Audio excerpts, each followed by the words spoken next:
God's Remnant, and I'm Jason Munoz. Thank you for joining us. Today we're going to cover the Pesach, or Passover. And the reason why I believe it's important is because God appointed these feasts for us to celebrate. This one in particular celebrates the Israelites being freed from bondage and slavery out of Egypt. And they used a sacrificial lamb, the Passover lamb. And that's what Yesuha represents.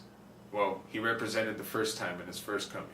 His second coming, he's coming to destroy the wicked. And we can't wait for that. But before that happens, let's go ahead and cover the Passover. Clean your house. Remove all leaven. Remove anything that contains yeast.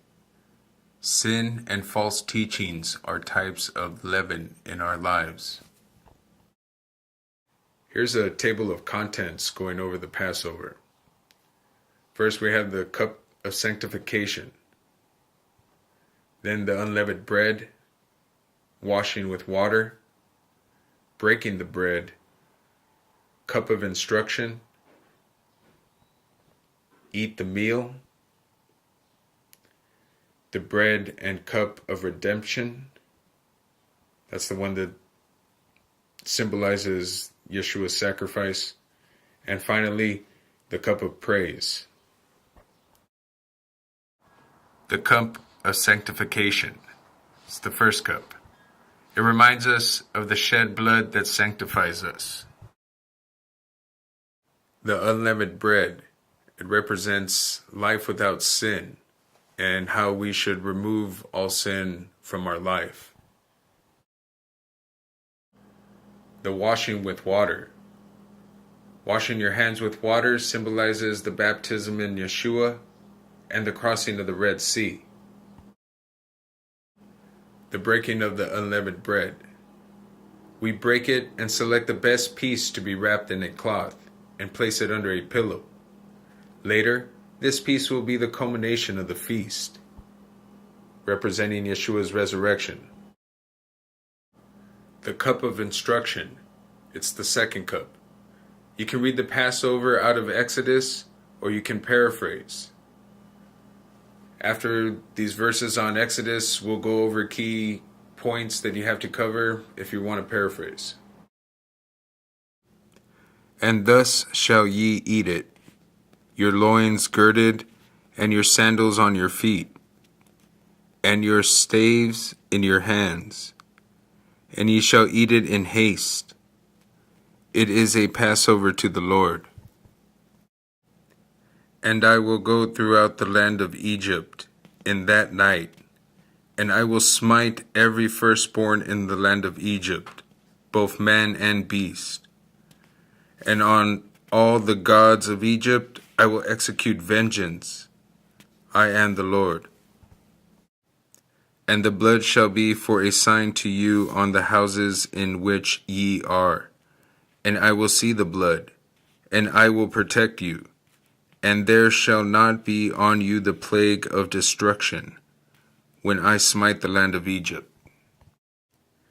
And this day shall be to you a memorial, and ye shall keep it a feast to the Lord through all your generations.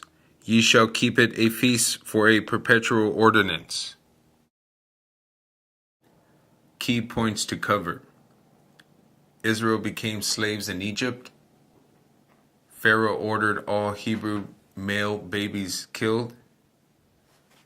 Moses was saved from death as a baby and grew up in Pharaoh's house.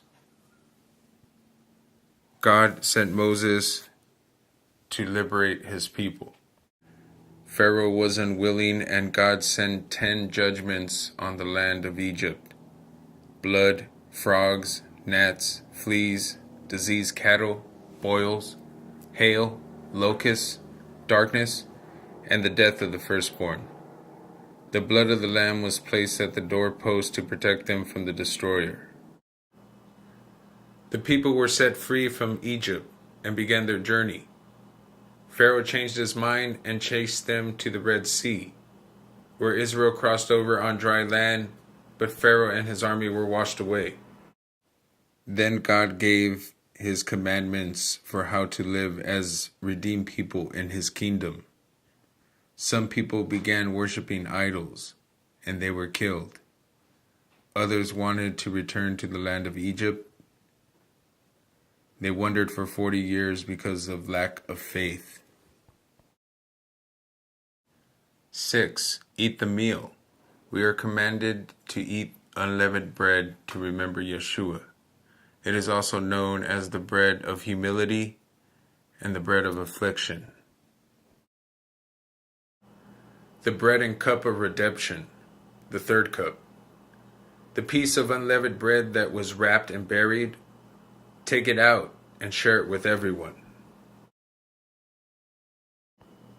The cup of praise, the fourth cup. This cup symbolizes the wedding, and we pray for his kingdom to come soon. Read a psalm or sing a song praising Yehovah, our Yesuha. End the meal with a prayer. I do believe it's important that we keep the feast that God has appointed.